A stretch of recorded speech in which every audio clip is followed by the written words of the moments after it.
बिस्मिल्लाहिर्रहमानिर्रहीम। मेरा नाम अनीस अब्बास है और आप देख रहे हैं मेरा यूट्यूब चैनल बिजनेस स्टडीज़।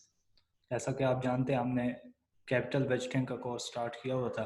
उसमें हमने देखा कि कैपिटल बजटिंग क्या होती है, हम कैपिटल बजटिंग क्यों करते हैं, और हमने प्रोसेस के मुख्तलिफ स्टेप्स देखे कि कैपिटल बजटिंग में कौन सा प्रोसेस होता है, इसके कितने स्टेप्स होते हैं।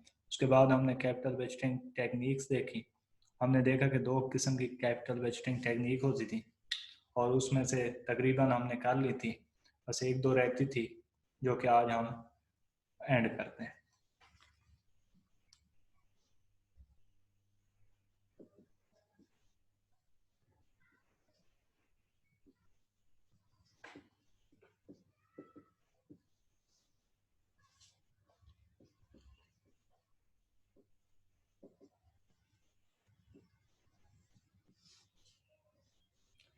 हमने देखा था कि कैपिटल बजटिंग टेक्निक हमारे पास दो किस्म की होती हैं। एक हमारे पास नॉन डिस्काउंटिंग होती हैं, नॉन डिस्काउंटिंग टेक्निक।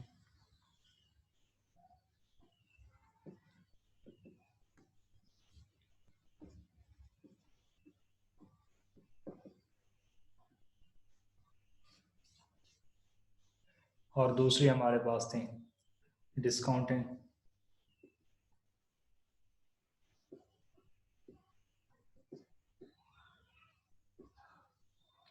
टेक्निक्स।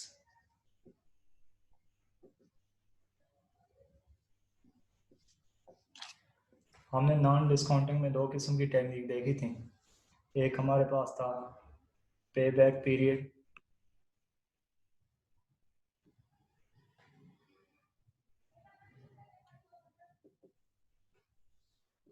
और दूसरी हमारे पास थी ARR, यानी अकाउंटिंग या एवरेज रेट ऑफ रिटर्न।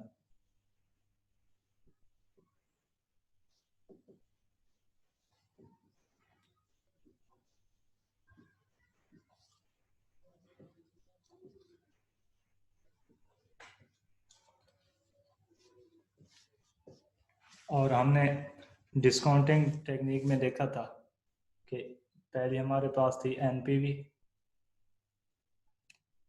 यानी net present value.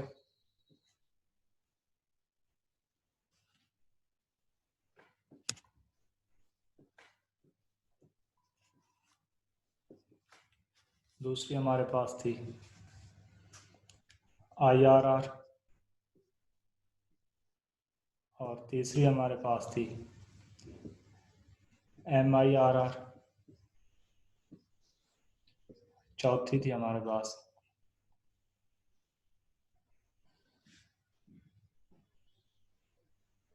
Discounted payback.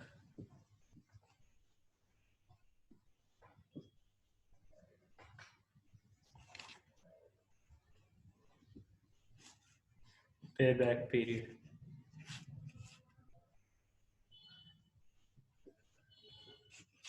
और पांचवी हमारे पास थी कैपिटल रैशनिंग।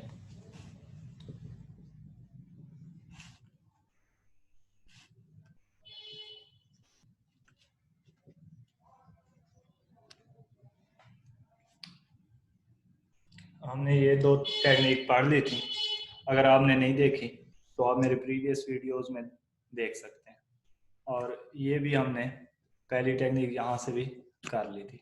आज का हमारा टॉपिक है कि ARR क्या है, सॉरी IRR क्या है, MIRR क्या है, डिस्काउंटेड पे बैक पीरियड क्या होता है, और कैपिटल रैशनिंग क्या होता है।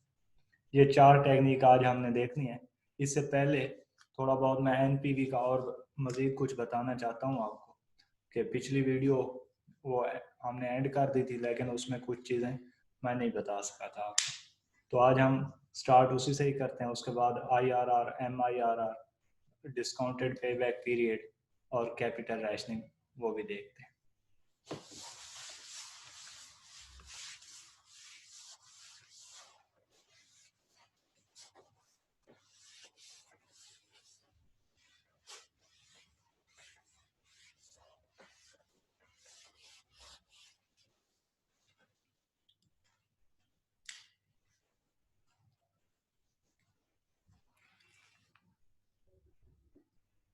एनपीवी यानी नेट प्रेजेंट वैल्यू।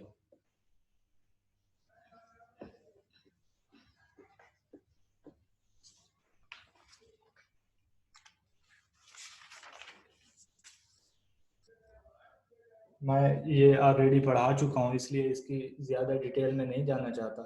बस इसमें एक हमने प्रॉफिटेबिलिटी इंडेक्स छोड़ दिया था और दूसरा हमने NPV and economic value added, ये दो चीज़ें हमने देखनी है। एनपीवी का फार्मूला था हमारे पास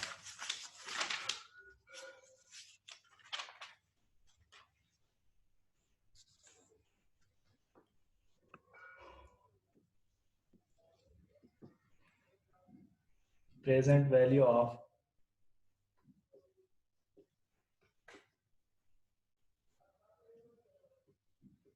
कैश इनफ्लोज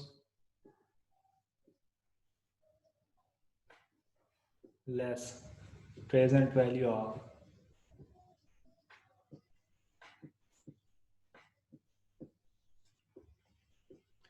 कैश आउटफ्लोज।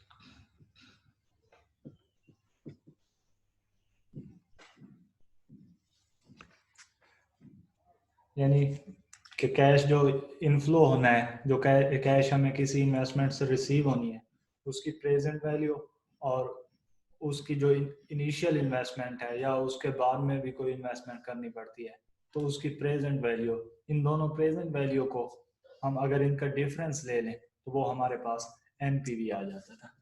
और इसके लिए हमारे पास डिसीजन रूल था कि एनपीवी अगर ग्रेटर देन 0 होती थी तो हम इसे एक्सेप्ट करते थे, और अगर एनपीवी लेस देन 0 होती थी तो हम इसे रिजेक्ट करते थे। ये डिसीजन रूल था हमारे पास in case of independent projects.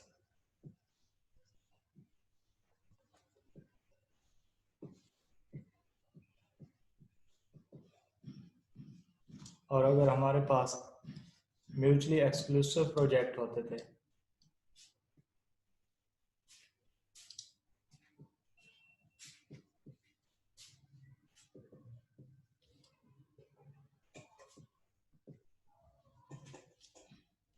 तो इसमें हम उस प्रोजेक्ट को एक्सेप्ट करते थे जो हमें ग्रेटर वैल्यू ऑफ एनपीवी देता था।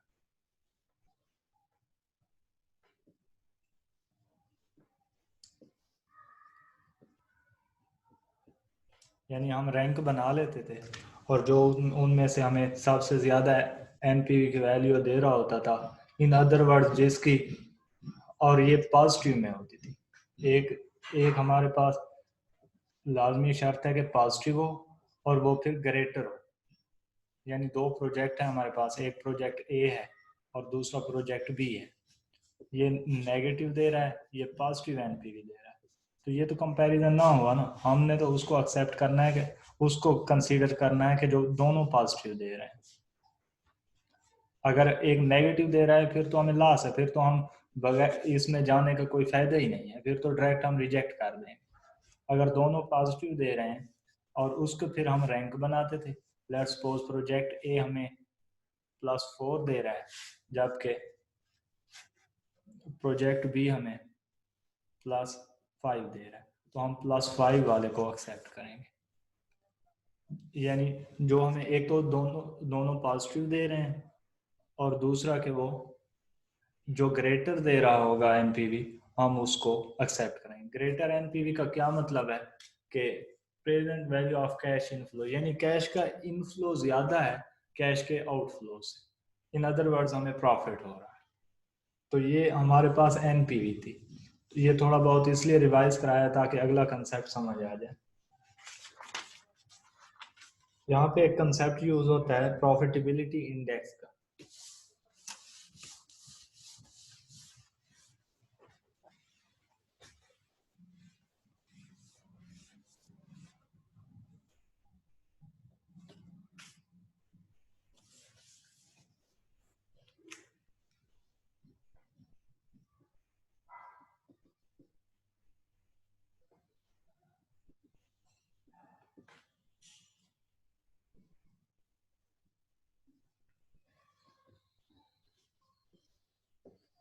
प्रॉफिटेबिलिटी इंडेक्स हमारे पास क्या होता है? The profitability index is simply equal to the present value of cash inflows divided by the initial cash outflow. यानी जिस तरह हमने एनपीवी निकालने के लिए कैश इनफ्लो की प्रेजेंट वैल्यू से कैश आउटफ्लो की प्रेजेंट वैल्यू को लेस किया था, अगर हम कैश इनफ्लो की प्रेजेंट वैल्यू को डिवाइड कर दें, जो इन्वेस्टमेंट रिक्वायर्ड है उसके ऊपर डिवाइड कर दें, तो हमें प्रॉफिटेबिलिटी इंडेक्स मिल जाता है। यानी पी आई हमारे पास क्या होगा? Present value of cash inflows, और इस सारे को हम डिवाइड कर देते हैं इन्वेस्टमेंट रिक्वायर्ड।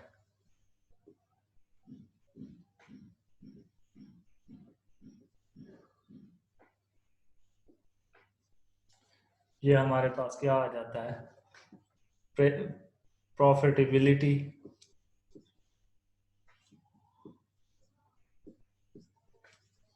इंडेक्स।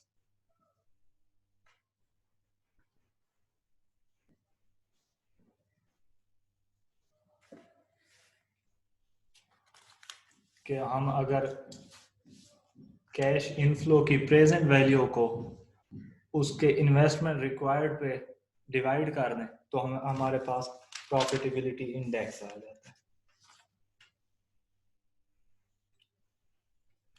इसमें क्या होता है कि मिसाल के तौर पर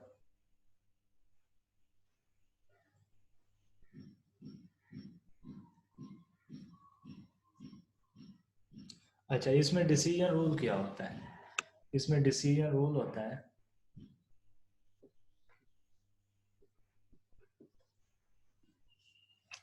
अगर प्रॉफिटेबिलिटी इंडेक्स ग्रेटर देन 1 हो हमारे पास, तो हम इसे एक्सेप्ट करते हैं,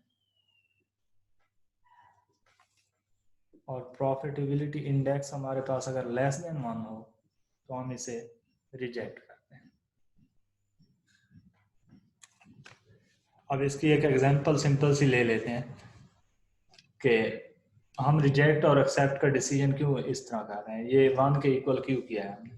मिसाल के तौर पर present value of cash inflows, ये है हमारे पास 200 ना,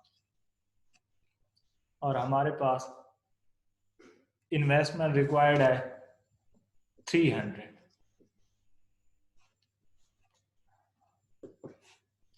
अब इसका तो हमारे पास लेस देन 1 ही आएगा ना, ये आएगा 0.667। अब ये हमारे पास लेस देन 0 आ रहा है प्रॉफिटेबिलिटी इंडेक्स का। ये केस कब होता है? ये केस उस वक्त होता है जब हमारे पास present value of cash inflows कम हो और present value of cash outflows ज्यादा हो, यानी इन्वेस्टमेंट रिक्वायर्ड ज्यादा हो हमारे पास, तो उस वक्त हमारे पास ये यानी लेस देन 0 आता है। यहाँ पे देखें ना, ये 300 ये इन्वेस्टमेंट रिक्वायर्ड थी, ये ज्यादा थी कैश इनफ्लोज, तो ये हमारे पास 0 से कम आ गया, हम इसे रिजेक्ट करते हैं। और अगर ये इक्वल आ जाए, लेट्स सपोज ये 300 हो और ये भी 3, ये काट जाएंगे, ये इज इक्वल टू 1 हो जाएगा, तो 1 को ये एक ऐसा प्रोजेक्ट बन जाएगा जिसमें ना तो हमें लॉस हो रहा होगा और ना ही प्रॉफिट हो रहा होगा, तो फिर आमतौर पर हम इसे रिजेक्ट ही करेंगे। हाँ, अगर इसके साथ कोई कंडीशन लगा दी जाए कि अगर आप इस प्रोजेक्ट को एक्सेप्ट करेंगे तो आपको फ्यूचर में कोई और कैश इनफ्लो होना है, तो उसके लिए हम फिर इसको एक्सेप्ट करेंगे कि कोई कंडीशन लग जाए, तो अदरवाइज इन नॉर्मल कंडीशन हम इसको रिजेक्ट ही कर देंगे। 1 वाले को भी रिजेक्ट करते हैं और लेस देन 1 भी रिजेक्ट होता है। अच्छा, अगर ये मोर देन 1 आ जाए, यानी ये कंडीशन हो, तो हम इसे एक्सेप्ट करते हैं, वो कब आता है? मिसाल के तौर पर आप इसमें अगर देख लें 500 कैश इनफ्लो हो रहा हो और 250 हमारे पास इन्वेस्टमेंट रिक्वायर्ड हो, तो फिर प्रॉफिटेबिलिटी इंडेक्स हमारे पास आएगा 2 आएगा, ये काट जाएगा ना, 2 काट जाएगा। तो अब ये मोर देन 1 है तो हम इसे एक्सेप्ट करेंगे। इसका मतलब क्या है कि हमारी इन्वेस्टमेंट से हमें जो कैश इनफ्लो होना है वो ज़्यादा है, तो इस केस में हम इसे एक्सेप्ट कर लेंगे। तो एक ये चीज़ बतानी थी। दूसरा एक चीज़ है कि NPV and economic value added, वो क्या होती है हमारे पास?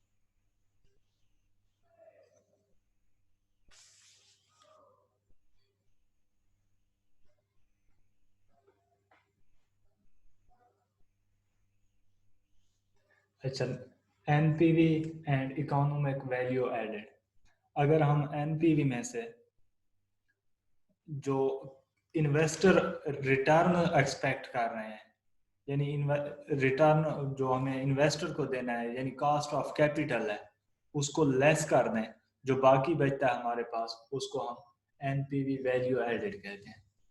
मिसाल के तौर पर हमें एनपीवी मिल रहा था, ये एक प्रोजेक्ट था, लेट्स सपोज उससे 20% मिल रहा है, और कॉस्ट ऑफ कैपिटल क्या है?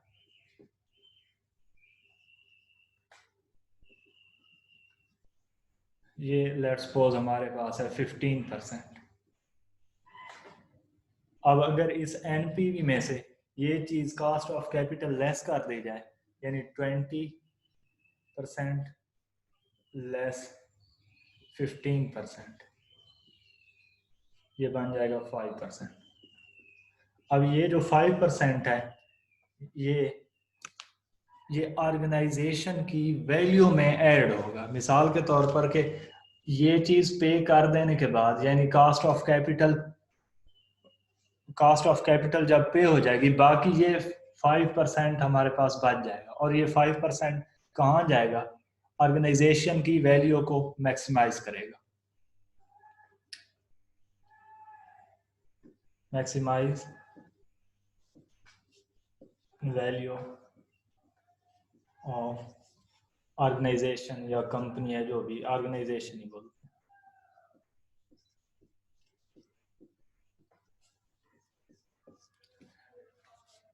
अब ये जो 5% है, ये उस ऑर्गेनाइजेशन की वैल्यू में इंक्रीज ला रहा है, इकोनॉमिक वैल्यू ऐड हो रही है।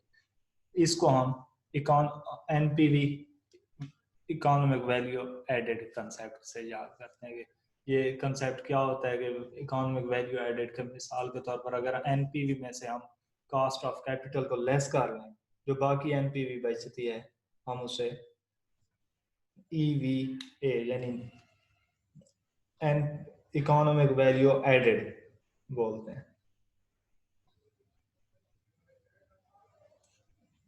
इसी तरह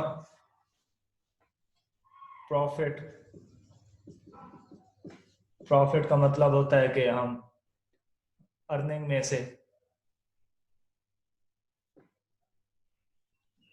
एक्सपेंस लेस कर लें, ये हमारे पास हो गया प्रॉफिट। और अगर टर्म प्योर प्रॉफिट यूज की जाए,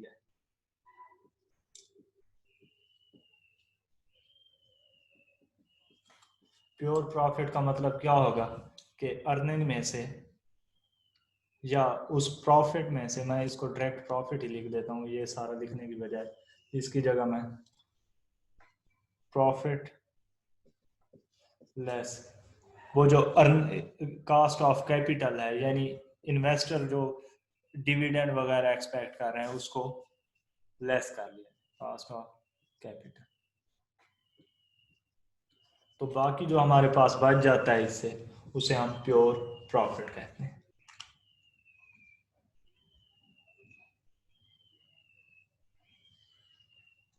और ये कॉस्ट ऑफ कैपिटल, ये लाजमी नहीं है कि हर वक्त कॉस्ट की कैपिटल के टर्म से याद लिखी जाए। ये इसको एक्सपेक्टेड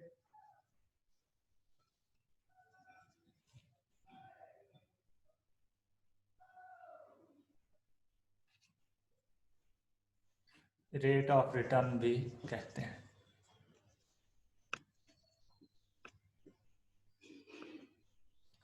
अब मिसाल के तौर पर एक कंपनी है, वो इन्वेस्टमेंट करती है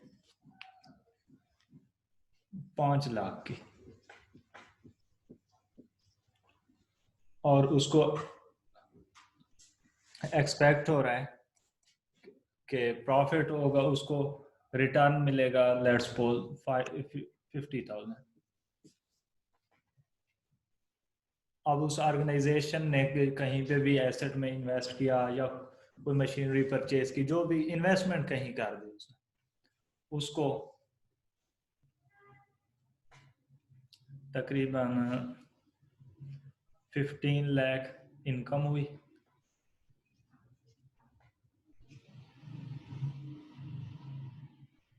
और उसके ये उसकी इनकम हो गई, और उसके एक्सपेंसेस पे हुए थे लेट्स सपोज ये हैं उसके, तकरीबन कर लेते हैं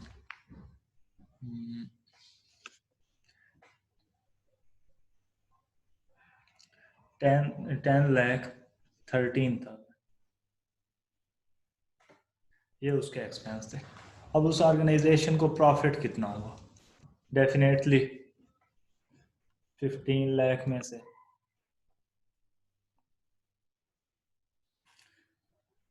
10,13,000 लेस कर लेते हैं, बाकी बचेगा इसके पास 4,87,000।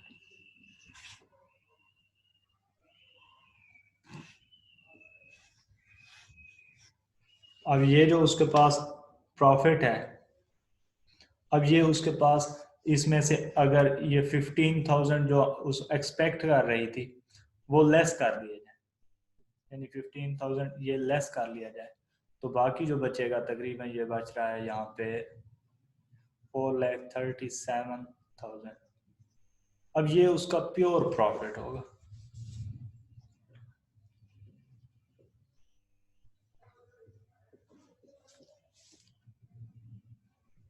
इसी तरह अगर एक और एग्जांपल लेते हैं, ये प्योर प्रॉफिट की थी।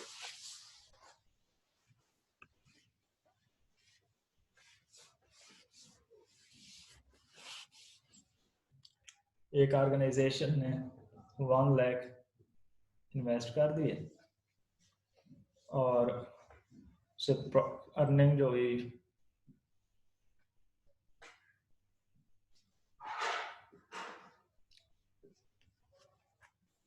ये इन्वेस्टमेंट थी, इनिशियल इन्वेस्टमेंट,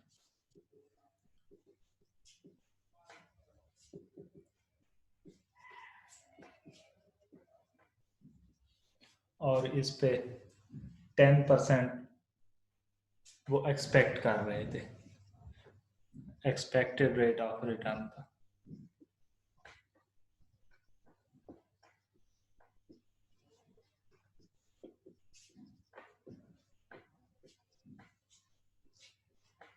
ये इसका 10% लें तो 10,000 ही आएगा, और उसकी टोटल अर्निंग हुई लेट्स सपोज 150,000, और उसके एक्सपेंस थे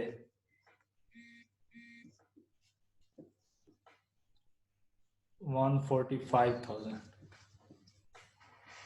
तो उसको प्रॉफिट हुआ 5,000 का। अगर इसको लेस कर लिया तो 5,000 ही बचते हैं। अब ये उसे प्रॉफिट तो हो रहा है,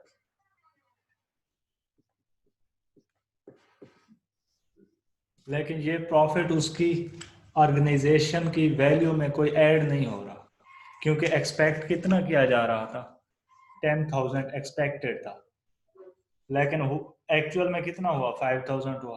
अब प्रॉफिट तो हो गया, लेकिन उसकी कोई वैल्यू इंक्रीज नहीं हो रही। अब कंपनी इस किस्म के प्रोजेक्ट को प्रेफर नहीं करती, कंपनी उस प्रोजेक्ट को प्रेफर करती है जिसमें प्रॉफिट भी हो और वो प्रॉफिट एक्सपेक्टेड प्रॉफिट से ज्यादा हो। इसमें तो 5,000 का एक किस्म का डिक्रीज आ रहा है, कम पड़ रहे हैं, जितना एक्सपेक्टेड था उससे कम है। इस तरह के प्रोजेक्ट्स को प्रेफर नहीं किया जाता है, उन प्रोजेक्ट्स को एक्सेप्ट किया जाता है जिसमें एक्सपेक्टेड प्रॉफिट भी मीट कर किया जाए, एक्सपेंस भी मीट हो जाए, यानी प्योर प्रॉफिट जहाँ पे हो उसको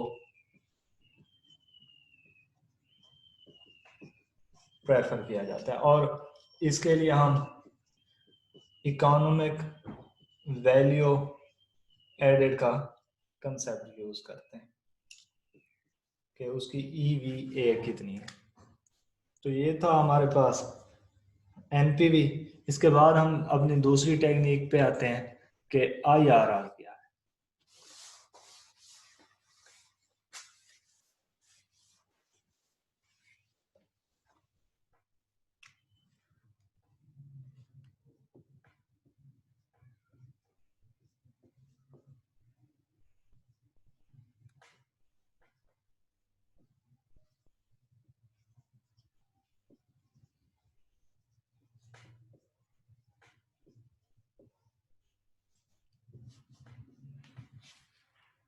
IRR है हमारे पास इंटरनल रेट ऑफ रिटर्न।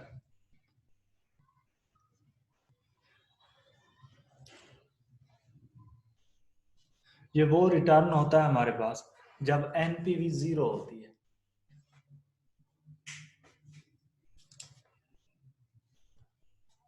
यानी कैश इनफ्लो की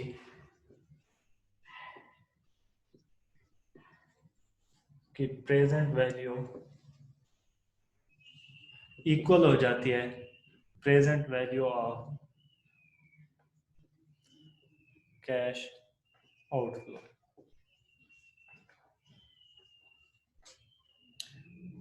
जब ये कंडीशन होगी, इस कंडीशन पे जो रेट ऑफ रिटर्न होगा यानी प्रोजेक्ट रेट होगा,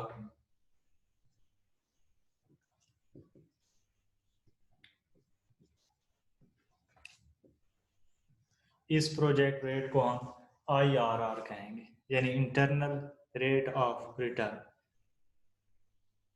वो वैल्यू जिस पे NPV 0 के इक्वल हो जाए, यानी दूसरे लफ्जों में कैश का इनफ्लो उसकी प्रेजेंट वैल्यू और कैश के आउटफ्लो की प्रेजेंट वैल्यू इक्वल हो जाए, यानी इस प्रोजेक्ट में हमें ना तो प्रॉफिट हो रहा हो और ना ही लॉस हो रहा हो। ऐसा प्रोजेक्ट जिसमें ना कोई प्रॉफिट हो ना कोई लॉस हो, उस टाइम जो रेट ऑफ रिटर्न होता है हम उसको इंटरनल रेट ऑफ रिटर्न या IRR कहते हैं। अब इसके लिए हमारे पास फार्मूला क्या है, हम फार्मूला लिखते हैं या पहले इसका डिसीजन रूल देखते हैं। IRR में हमारे पास डिसीजन रूल क्या है, हमने देखा कि NPV 0 के बराबर होती है। इस रेट पे NPV 0 के इक्वल होती है, यानी ना तो हमें कोई प्रॉफिट हो रहा होता है और ना ही हमें कोई लॉस हो रहा। अगर IRR is greater than cost of capital,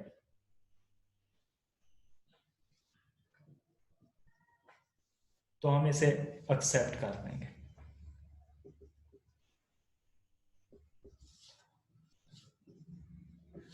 और अगर IRR is less than cost of capital,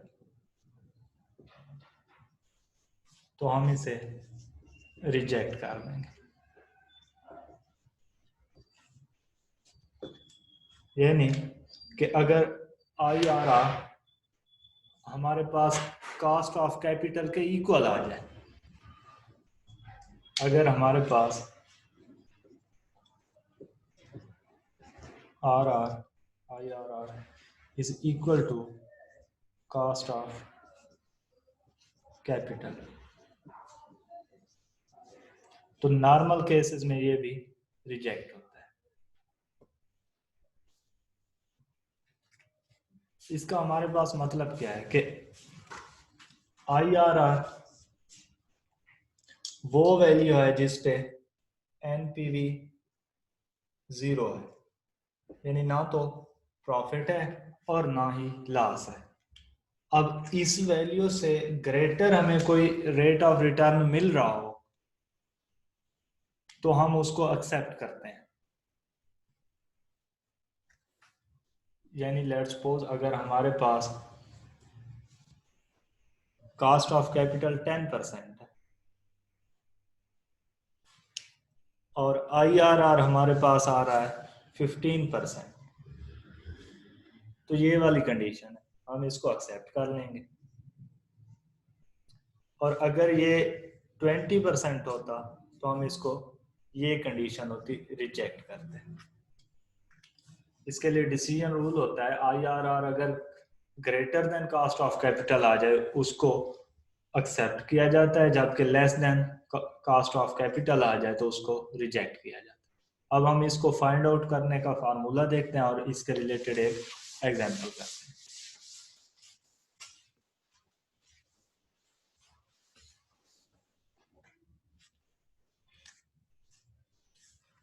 हमारे पास इसका फार्मूला होता है IRR is equal to L plus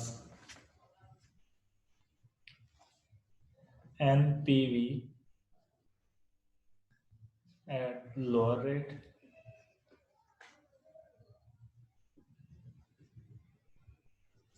divided by NPV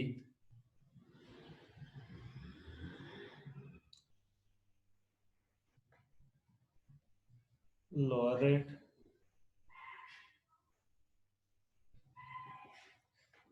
इसको हम लेस करते हैं NPV हायर रेट,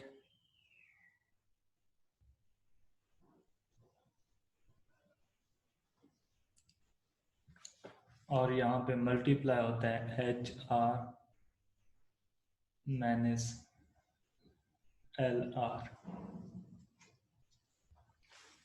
ये हमारे पास इसका फार्मूला होता है। यार एक मिनट में इसको क्लियर करके लिख देता हूँ।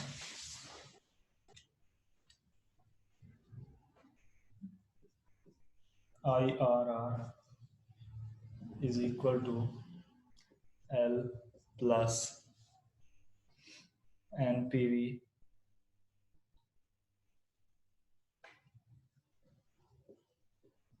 lower rate divided by NPV lower rate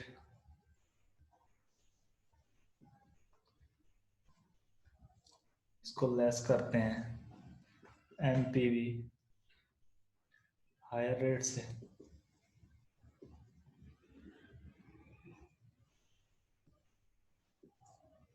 less करते हैं, सॉरी मल्टीप्लाई होगा HR माइनस LR।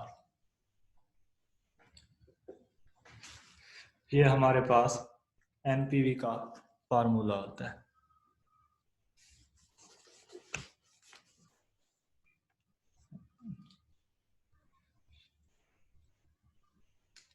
ये यहाँ पे ये आपको शायद रोशनी की वजह से नज़र भी नहीं आएगा। HR माइनस LR ये मल्टीप्लाई हो रहा होता है। अब यहाँ पे देखते हैं, ये तो इंटरनल रेट ऑफ रिटर्न हो गया, ये हमारे पास लोअर रेट होता है।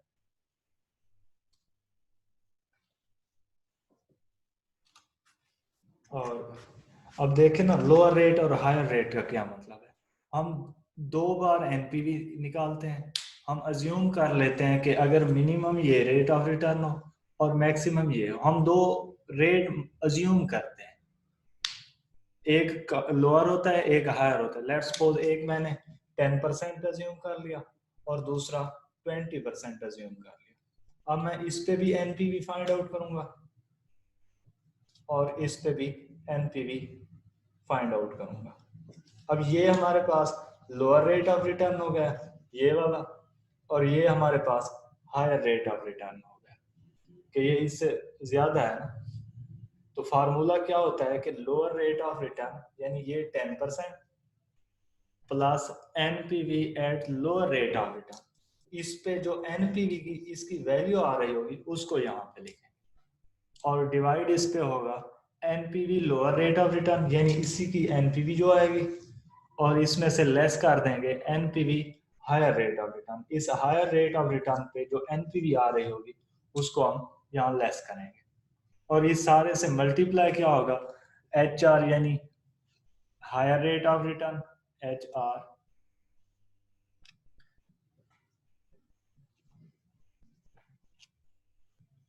हायर रेट और एल आर लोअर रेट। इस केस में क्या होगा, यानी 20 ये हायर रेट हो गया, ये 10 लोअर रेट हो गया। ये हमारे पास बनेगा 20% माइनस 10%, ये मल्टीप्लाई होगा। तो ये है हमारे पास IRR फाइंड आउट करने का फार्मूला है। अब हम इसके रिलेटेड एक क्वेश्चन कर लेते हैं कि ये कैसे फाइंड आउट होगा।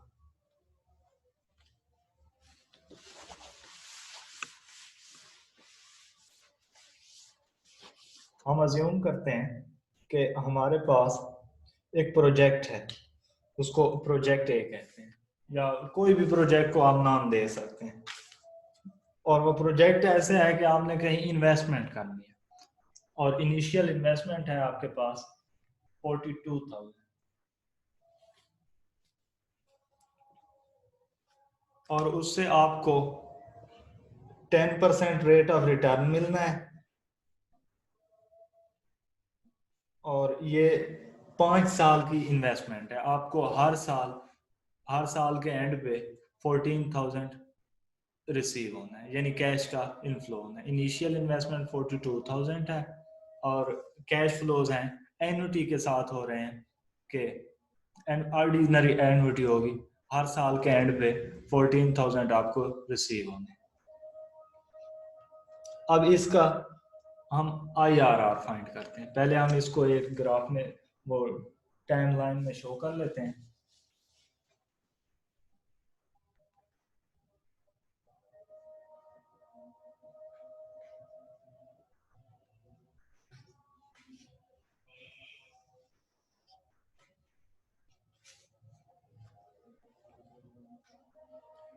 यहाँ पे पीरियड 0 होगा हमारे पास, यहाँ पे 1, यहाँ पे 2, यहाँ पे 3 और 4 और यहाँ पे 5। इनिशियल इन्वेस्टमेंट है आपकी 42,000।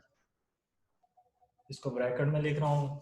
ब्रैकेट में लिखने का मतलब यही होता है कि ये नेगेटिव है, यानी कैश का आउटफ्लो है, और 14,000 आपको रिसीव होना है पहले, दूसरे साल के एंड पे भी 14,000। इसी तरह एन्युटी है तो 14,000 हर पीरियड के एंड पे रिसीव होना है आपको।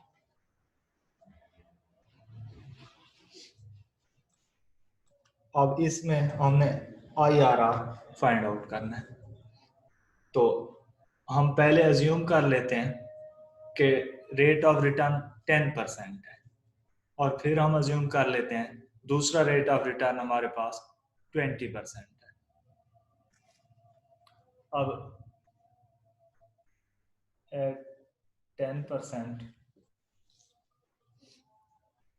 NPV, अगर 10% हमारे पास है रेट ऑफ रिटर्न हो, तो इस पे एनपीवी क्या होगी? हम एनपीवी में कैश इनफ्लो की प्रेजेंट वैल्यू को लेस करते हैं कैश आउटफ्लो की प्रेजेंट वैल्यू। अब यहाँ पे ये हमारे पास एन्युटी है, हम डायरेक्ट फाइंड आउट कर लेते हैं कि इसकी प्रेजेंट वैल्यू क्या बनेगी। ये हमारे पास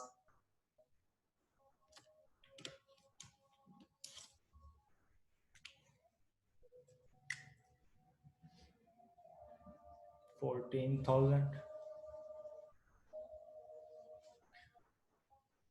इंटू 1 सॉरी 1 प्लस, और हमारे पास हम 10% ले रहे हैं, ये वाला ये फार्मूला होता है ना हमारे पास प्रेजेंट वैल्यू एन्युटी का फाइंड आउट करने का, पी एम टी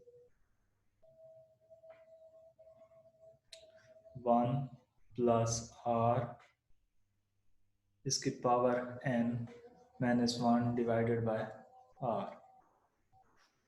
अब इसमें अगर फाइंड आउट कर, इसमें पुट कर लें ये 14,000 जो हमारे पास कैश का फ्लो है, सॉरी यहाँ पे कैश फ्लो लिखा जाता है,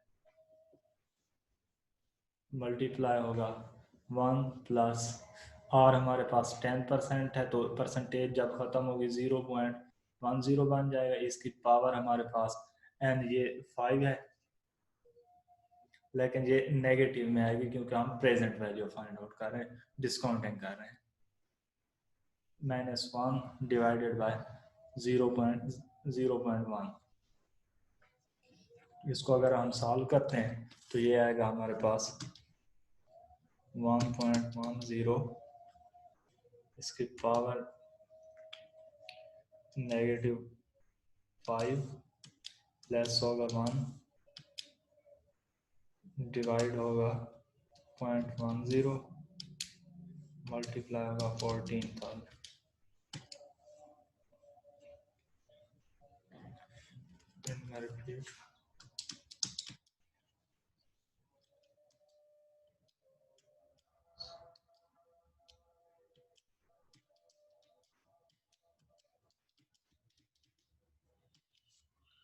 हाँ जी, ये हमारे पास आ रहा है 53071.01 है, उसको इग्नोर करते हैं। तो ये हमारे पास आ रही है प्रेजेंट वैल्यू 53071। अब इसमें से लेस करते हैं कैश का आउटफ्लो जो हमारे पास हो रहा है उसकी प्रेजेंट वैल्यू। तो आउटफ्लो ये हमें 0 पीरियड पे हो रहा है तो ये प्रेजेंट वैल्यू ही है उसकी 42,000। तो एनपीवी हमारे पास कितनी आ जाएगी?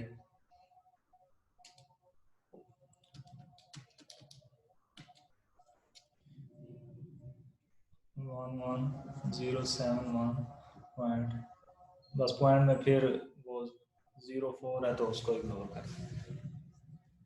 ये 11,071 हमारे पास एनपीवी आ रही है, और ये एनपीवी क्या है आ रही है? पॉजिटिव आ रही है with lower rate of return. अब हम इसको 20% पे भी फाइंड करते हैं एट 20%। एनपीवी इज, अब अगर यहाँ पे 20% होता तो ये कर लेते हैं 14,000 मल्टीप्लाइड बाय, दूसरा हमारे पास रेट है 1 प्लस 0.2 इसकी पावर -5 -1 डिवाइडेड बाय 0.20। अब इसको सॉल्व करेंगे तो ये आएगा हमारे पास 1.20 इसकी पावर -5 प्लस 1 होगा डिवाइड 0.20 पे होगा मल्टीप्लाइड बाय 14,000। ये हमारे पास आ रहा है 41,868.56। ये हमारे पास present value of cash inflows आ रही है। अब इसको हम लेस करते हैं आप देखें ना, ये 14,000 से लेस आ रही है, यानी 41,000, सॉरी 41,868.56, जब इससे 42,000 लेस होगा यानी नेगेटिव का है, तो ये हमारे पास नेगेटिव में आएगी value.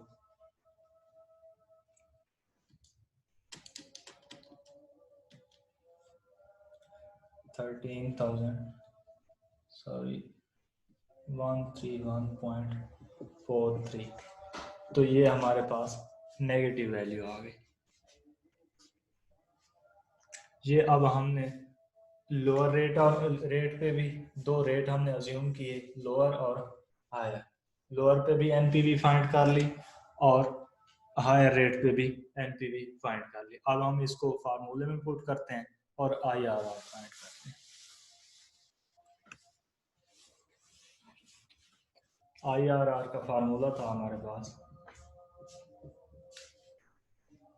L plus NPV lower rate पे divided by NPV lower rate पे, और इससे लेस करेंगे एनपीवी हायर रेट पे।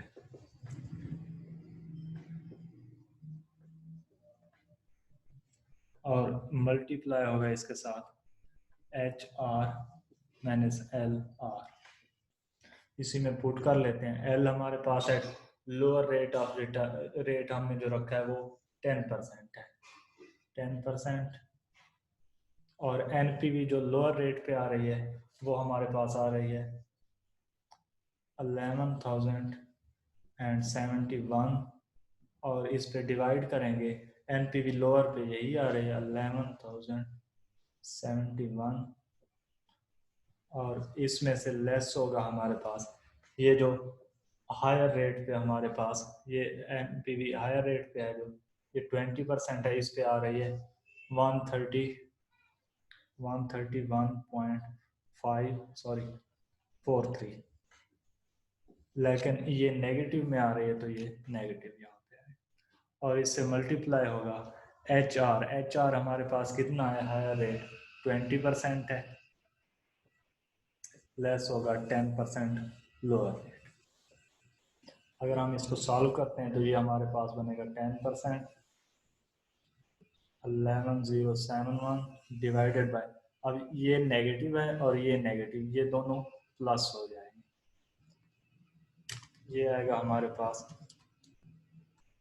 1171 प्लस 131.43, ये बनेगा हमारे पास 11,202.43।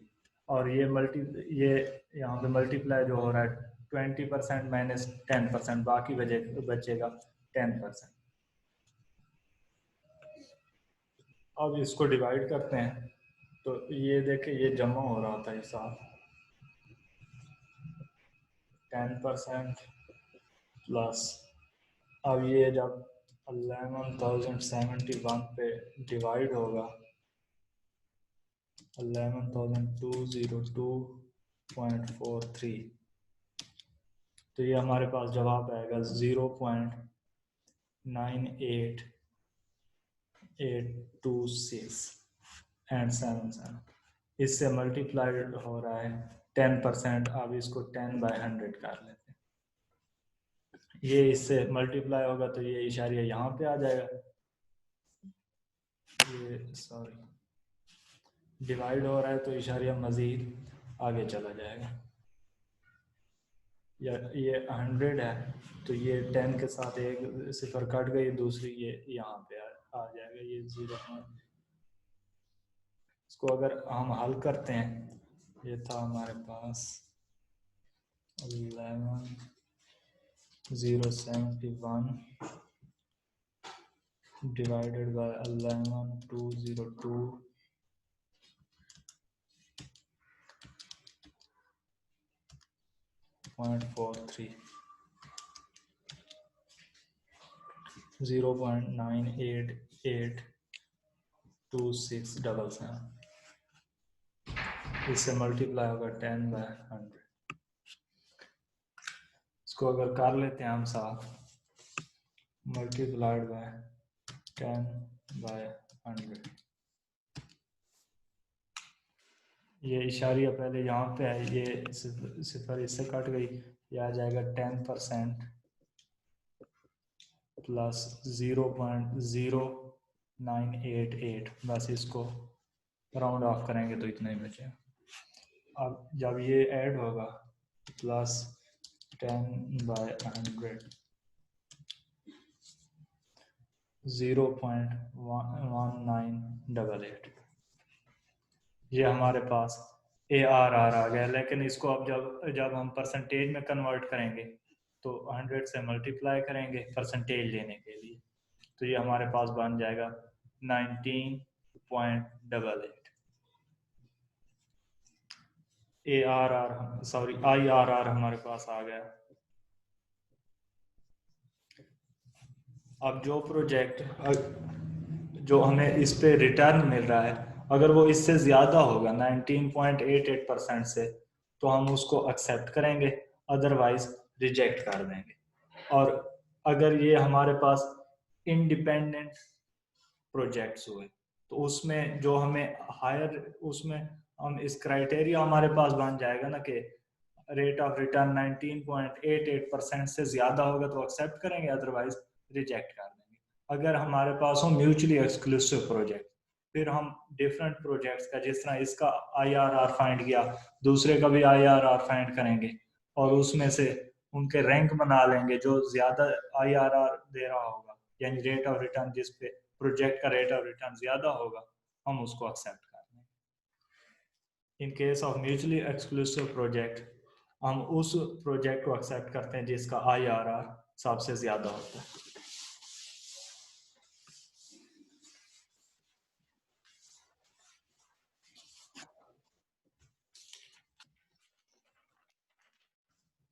अच्छा, यहाँ पे कुछ इश्यूज होते हैं कि अगर हम सेम प्रोजेक्ट हों, दो हमारे पास दो प्रोजेक्ट हों, प्रोजेक्ट A और प्रोजेक्ट B, उसका हम IRR फाइंड करें और उसका हम NPV फाइंड आउट करें और उनकी रैंकिंग करें, तो इसमें रैंकिंग डिफरेंट हो सकती है। मिसाल के तौर पर दो प्रोजेक्ट हैं A और B, NPV प्रेफर कर रहा है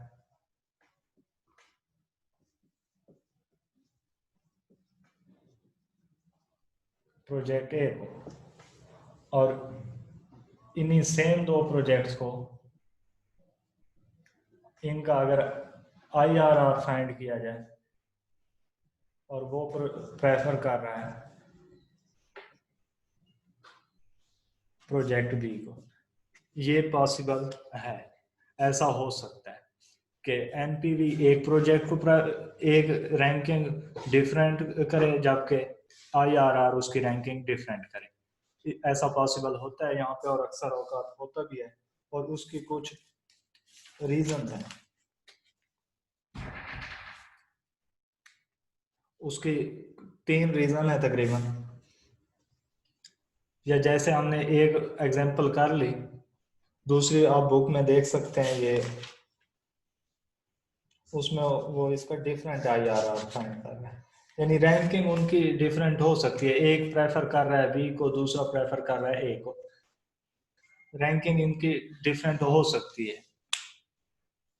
उसकी रीजन क्या है, हम अब वो रीजन देखते हैं। वो इजी है, मैं इसलिए नहीं करा रहा क्योंकि सिंपल सा है, आप कर लेंगे। जिस तरह इसका IRR फाइंड किया, इसी तरह उसका IRR दूसरे प्रोजेक्ट का फाइंड कर लें, फिर उनमें से जो ज्यादा IRR वैल्यू दे रहा होता है हम उसको प्रेफर करते हैं। अगर सेम इन्हीं दो प्रोजेक्ट का NPV फाइंड आउट करें तो वो भी डिफरेंट, यानी उस NPV में भी अगर दोनों ही पॉजिटिव दे रहे हैं तो एक का ज्यादा एक का है। लेट्स सपोज NPV में A ज्यादा NPV वैल्यू दे रहा है, उसको हम प्रेफर करेंगे, जबकि IRR उसी सेम प्रोजेक्ट जो दो जो थे उनका डिफरेंट डिफरेंट रैंकिंग दे रहा है कि प्रोजेक्ट B प्रेफरेबल है। और ये डिफरेंस क्यों आता है, हम उसके 3 रीजन देखते हैं। कन्फ्लिक्ट कन्फ्लिक्टिंग रैंकिंग क्यों होती है एनपीवी और इसमें? उसकी पहली ये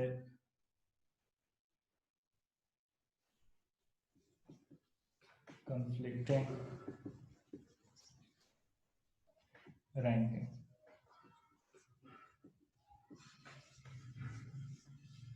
उसकी पहली रीजन होती है री इन्वेस्टमेंट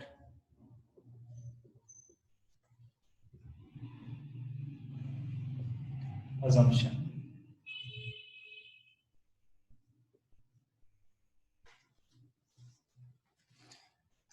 हम एनपीवी फाइंड आउट करते वक्त एज्यूम करते हैं कि जो जो हमें रिटर्न मिलना है, कैश फ्लो जो हमें होना है हर पीरियड के एंड पे, वो कॉस्ट ऑफ कैपिटल पे ही इन्वेस्ट किया जाए। मिसाल के तौर पर जो अभी हमने एग्जांपल दी है 14,000, ये 0 पीरियड, 1 2 3 4 और ये 5। 42,000 इनिशियल इन्वेस्टमेंट थी और 14,000 हर एक में कैश फ्लो था।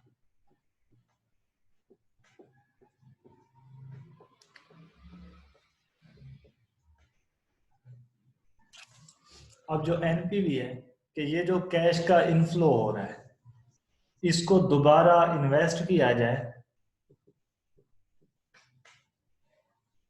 At the rate of, rate कौन सा हो,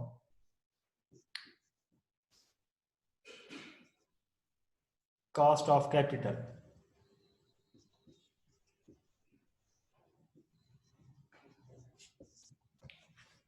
कि ये जो दरमियान में अमाउंट्स हमें रिसीव हो रहे हैं, ये हो गई, ये हो गई, ये हो गई, ये हो गई, ये तो इन्वेस्ट नहीं होनी ना, क्योंकि इस पे तो रिसीव हो जाना है, अगर इन्वेस्ट करें भी तो कोई फायदा नहीं। ये जो अमाउंट्स रिसीव हो रहे हैं इनको दोबारा इन्वेस्ट किया जाए एक तो, और दूसरा रेट ऑफ रिटर्न जो कॉस्ट ऑफ कैपिटल है उस रेट ऑफ रिटर्न पे इन्वेस्ट किया जाए। ये अजम्पशन में से है, एनपीवी की अजम्पशन हमने जो पिछली वीडियो में डिस्कस की थी ना, कि इसमें एक अजम्पशन होती है कि जो कैश फ्लो होता रहता है हर पीरियड के एंड पे, हम उसको कॉस्ट ऑफ कैपिटल के रेट पे री इन्वेस्ट कर देते हैं। इसमें एनपीवी में ये होता है कि कॉस्ट ऑफ कैपिटल पे इन्वेस्ट हो रहा है, जबकि आईआरआर में होता है, आईआरआर की अजम्पशन है कि ये री इन्वेस्ट तो होता है, ये अमाउंट सारी री इन्वेस्ट होती हैं, लेकिन रेट ऑफ रिटर्न इनका ये नहीं होता, कॉस्ट ऑफ कैपिटल पे इन्वेस्ट नहीं होती, बल्कि आईआरआर पे इन्वेस्टेड एट आईआरआर, कि इन्वेस्ट किया जाए आईआरआर पे। मिसाल के तौर पर इस केस में अगर 10% रेट ऑफ रिटर्न हमें मिल रहा है या कॉस्ट ऑफ कैपिटल इसकी है 10%, तो ये इन्वेस्टमेंट अगर 10% पे इन्वेस्ट की जाए, ये अजम्पशन होती है हमारे पास एनपीवी में। एनपीवी कहता है कि ये सारी जो कैश फ्लो होने हो रहा है इसको हम री इन्वेस्ट करते रहें और ये 10% पे इन्वेस्ट हो, जबकि आईआरआर हमें क्या, इसकी अजम्पशन है कि ये जो सारी सारी जितनी भी कैश का इनफ्लो हुआ है ये सारा री इन्वेस्ट किया जाए और इन्वेस्ट किया जाए रेट ऑफ रिटर्न पे, जो इस केस में हमने देखा था आया था 19.88%, इस रेट पे इन्वेस्ट किया जाए। अब ये डिफरेंस आ गया ना, ये 10% है, ये 19% है, इस डिफरेंस की वजह से ये जो रैंकिंग होती है वो डिफरेंट होती है। रैंकिंग में डिफरेंस आने की एक वजह ये है कि एनपीवी में हम अज्यूम करते हैं कि कॉस्ट ऑफ कैपिटल पे री इन्वेस्ट हो रहा है, जबकि आईआरआर में अजम्पशन होती है कि आईआरआर रेट पे इन्वेस्ट हो रहा है। तो रैंकिंग की एक डिफरेंट होने की एक रीजन ये है, जबकि दूसरी रीजन है हमारे पास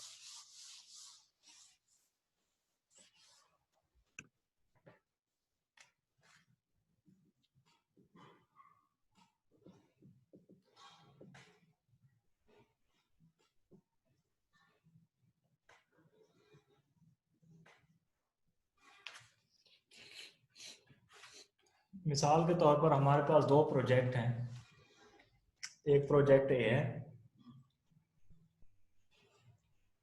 उस पे यही एग्जांपल जो अभी चलाई है इसी को ही ले लेते हैं। 0 पीरियड 1 2 3 4 और 5 42,000 14,000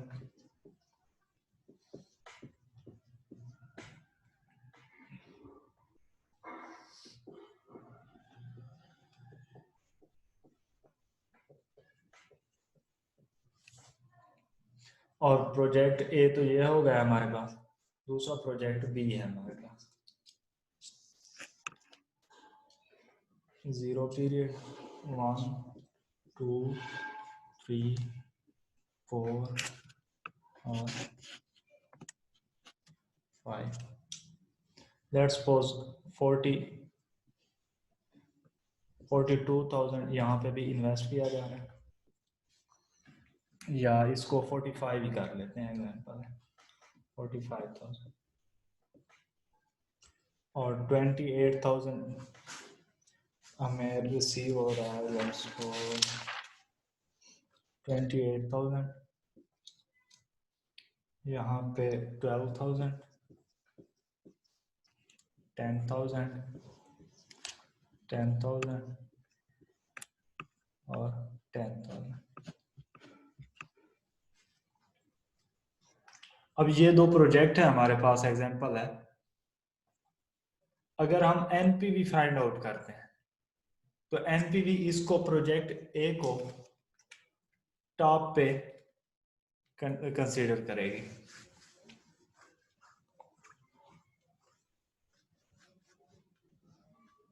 लेट्स सपोज एनपीवी में आता है कि ये इसको इसकी रैंकिंग फास्ट करती है, जबकि इसको सेकंड ऑर्डर पे करती है। दूसरी आईआरआर इसको अपोजिट करेगा। अब एनपीवी जो होता है वो हमारे पास रेट ऑफ रिटर्न की जो अमाउंट हमें रिसीव हो रही है, यानी कैश का इनफ्लो हो रहा है, वो कितना डिफरेंस है उसमें। एनपीवी में हमने यही देखा था ना कि अगर कैश इनफ्लो की प्रेजेंट वैल्यू ज्यादा हो, कैश आउटफ्लो की कम हो, तो हम उसको एक्सेप्ट करते हैं। अगर ये केस हो, यहां पे देखें पहले साल और दूसरे साल maximum portion of investment receive हो रहा है। यहां पे देखें तो पहले 2 साल में टोटल 28,000 रिसीव हो रहा है और इस केस में 40,000 रिसीव हो रहा है। ये प्रोजेक्ट थोड़ा शॉर्ट रन है, इसका बाद में जो पोर्शन बचता है वो बच रहा है तकरीबन 30,000 रिसीव होने। इस केस में देखें आप तो यहाँ पे आपको 42,000 रिसीव होने हैं, इस केस में ओनली 30,000 रिसीव होने हैं। यानी ये हमारे पास शॉर्ट रन है, शॉर्ट रन डेट ओरिएंटेड है, और ये हमारे पास लॉन्ग रन टाइप है, यानी जिस तरह लॉन्ग रन इन्वेस्टमेंट होती है। लॉन्ग रन जो एनपीवी हमारे पास होता है वो इस चीज को कंसीडर नहीं करता कि स्टार्ट में कितना कैश फ्लो हो रहा है और बाद में कितना कैश फ्लो है, यानी टाइम वैल्यू ऑफ मनी को इतना कंसीडर नहीं करता। जबकि जो आईआरआर होता है वो टाइम वैल्यू ऑफ मनी को भी फोकस करता है कि जो मैक्सिमम पोर्शन हमें पहले 2 साल में रिसीव हो रहा है, हमारी इन्वेस्टमेंट रिकवर हो रही है, तो ये हमारा एक किस्म का शॉर्ट रन इन्वेस्टमेंट है। अब आईआरआर इस चीज को प्रेफर करता है, इसलिए आईआरआर इस बी को रैंक फर्स्ट पे रखेगा और ए को, प्रोजेक्ट ए को सेकंड रैंक पे रखेगा। जबकि हमारे पास जो जो हमारे पास एनपीवी है वो प्रोजेक्ट ए को रैंक फर्स्ट पे रखेगा। यानी रैंकिंग में डिफरेंस होने की दूसरी रीजन क्या है? टाइम वैल्यू ऑफ मनी, के उसकी वैल्यू पे क्या इफेक्ट आएगा। मिसाल के तौर पर ये अगर ये जो मैक्सिमम पोर्शन अब रिसीव हो रहा है, ये इसकी तरह एंड पे रिसीव होगा। 2 साल का यहाँ पे गैप आ जाएगा। अब 2 साल बाद वैल्यू ऑफ मनी तो डिक्रीज हो जाएगी। इस चीज को एनपीवी कंसीडर नहीं करता, जबकि आईआरआर इस चीज को कंसीडर करता है, इसलिए इन दोनों की रैंकिंग में डिफरेंस आ जाता है। अब इसकी तीसरी और आखिरी रीजन है कि रैंकिंग में डिफरेंस क्यों आता है।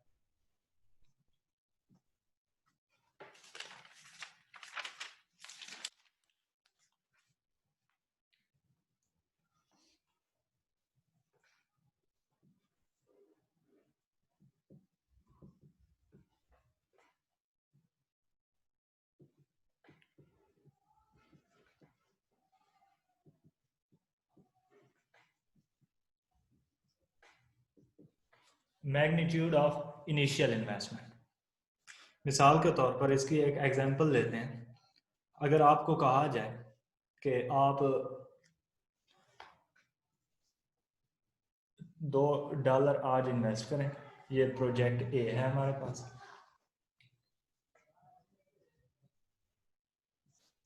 कल आपको $3 रिसीव होंगे। ये प्रोजेक्ट ए है, जबकि प्रोजेक्ट बी है हमारे पास कि $1000 आज इन्वेस्ट करो, ये डॉलर,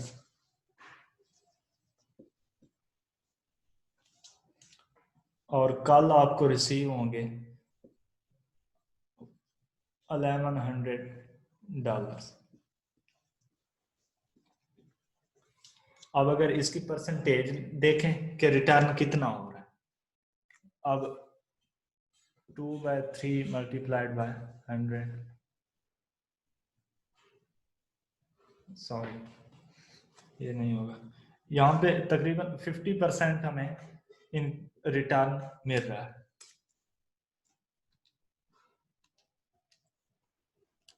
ये 2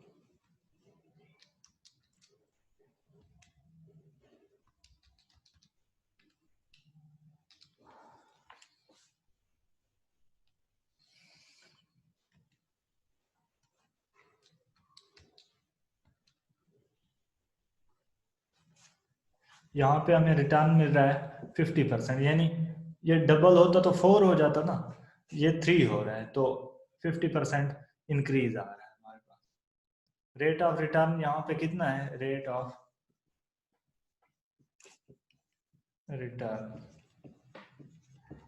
50% है, जबकि इस केस में देखा जाए तो ये 10% है रेट ऑफ रिटर्न।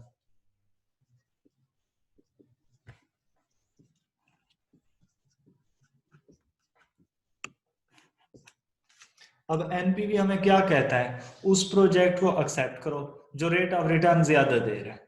अब रेट ऑफ रिटर्न तो हमें ये प्रोजेक्ट ए ज्यादा दे रहा है 50%, जबकि प्रोजेक्ट बी 10% दे रहा है ओनली। एनपीवी के मुताबिक प्रोजेक्ट ए प्रेफरेबल है। अब एनपीवी के थ्रू अगर इस ये डिसीजन किया जाए तो हम प्रोजेक्ट ए को सिलेक्ट करेंगे। अगर हम आईआरआर को प्रेफर करें, आईआरआर के थ्रू देखें, तो वो इस चीज को देगा, यहाँ पे हमें प्रॉफिट टोटल कितना हो रहा है, $1 का, और यहाँ पे हमें $100 का प्रॉफिट हो रहा है।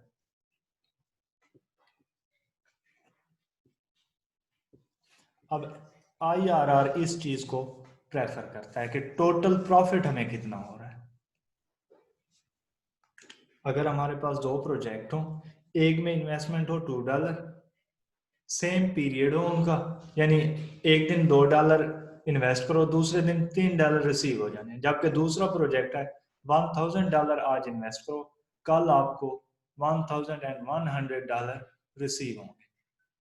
तो एनपीवी कहता है कि जो रेट ऑफ रिटर्न ज्यादा दे रहा है और प्रोजेक्ट ए हमें रेट ऑफ रिटर्न ज्यादा दे रहा है 50%, हम उसको एक्सेप्ट करेंगे। लेकिन आईआरआर कहता है जो आपको मैक्सिमम प्रॉफिट दे रहा है हम उसको एक्सेप्ट करें, यानी मैक्सिमम प्रॉफिट हमें प्रोजेक्ट बी में मिल रहा है।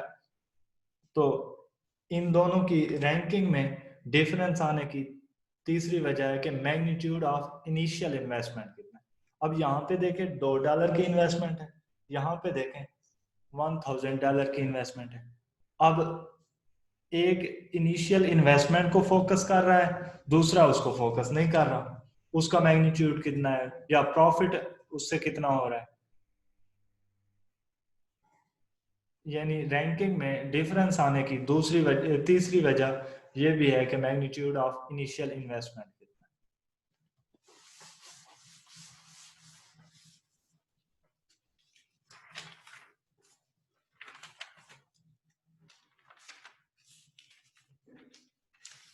है। अच्छा, अब हम देखते हैं कि इन दो अप्रोचेस जो हैं इनमें से बेटर कौन सी है।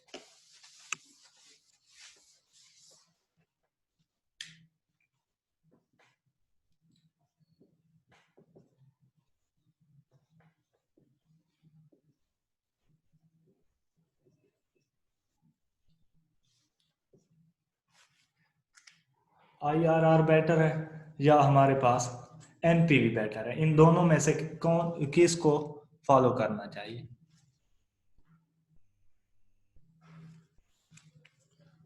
तो इसको हम दो लिहाज से देखते हैं, एक है हम थ्योरेटिकल व्यू पॉइंट से देखेंगे।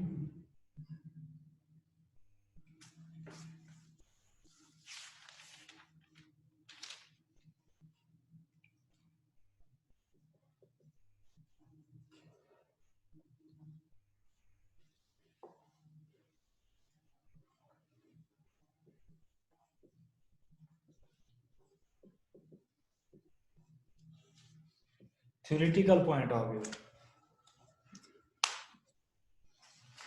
दूसरा हम देखेंगे प्रैक्टिकल पॉइंट ऑफ व्यू से।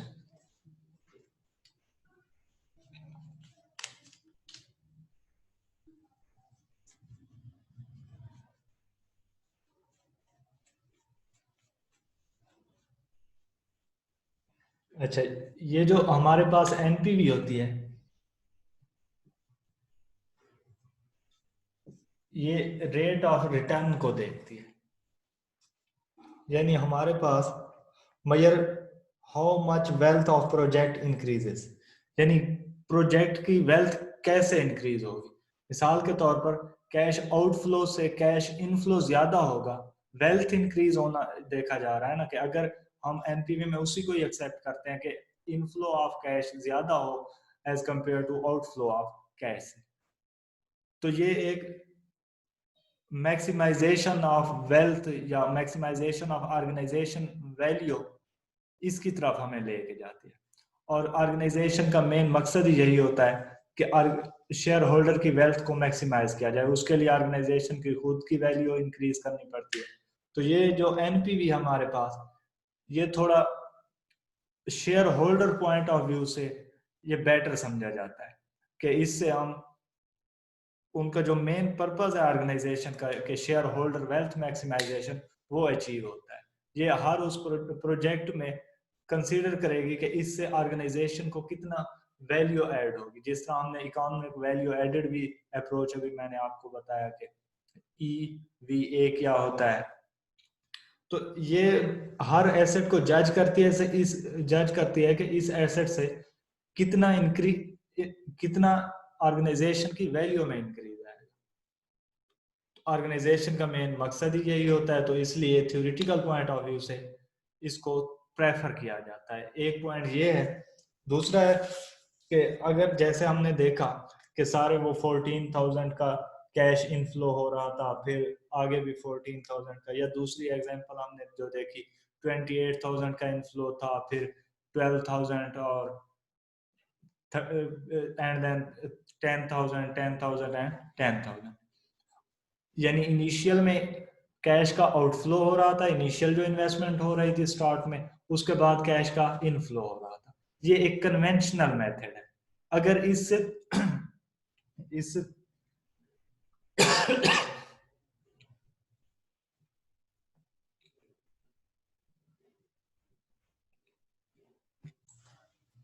हमारे पास एक रीजन थी कि हमने देखा कि ये थोड़ा ऑर्गेनाइजेशन को जो मेन ऑब्जेक्टिव है उसको प्रेफर करती है एनपीवी थ्योरेटिकल वे में। इसको इसलिए प्रेफर किया। दूसरा है कि अगर जैसे हमने एग्जांपल में देखा सारे कैश के इनफ्लो हो रहे थे 14,000 एंड 14, अगर ऐसा ना हो अनकन्वेंशनल हो जाए, यानी पहले 42,000 का इन्वेस्टमेंट हो, फिर 14,000 का कैश का इनफ्लो हो, फिर 14,000 कैश आउटफ्लो हो, और इसी तरह फिर 14,000 इनफ्लो।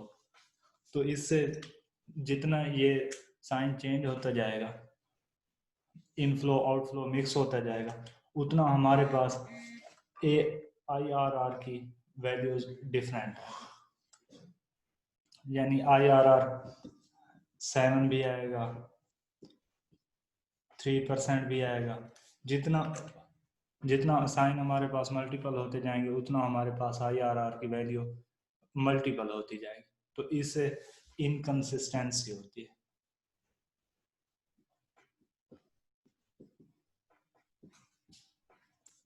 इसलिए IRR को प्रेफर नहीं किया जाता, और दूसरा NPV को प्रेफर किया जाता है।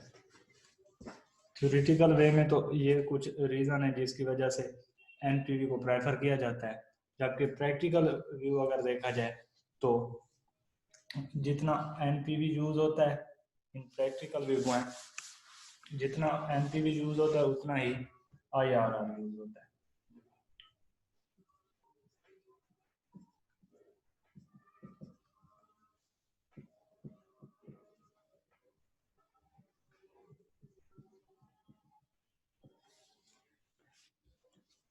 प्रैक्टिकल व्यू के थ्रू इक्वल यूज होते हैं, क्योंकि IRR के ये एरर रिमूव करने के लिए कुछ और टेक्निक्स होती हैं।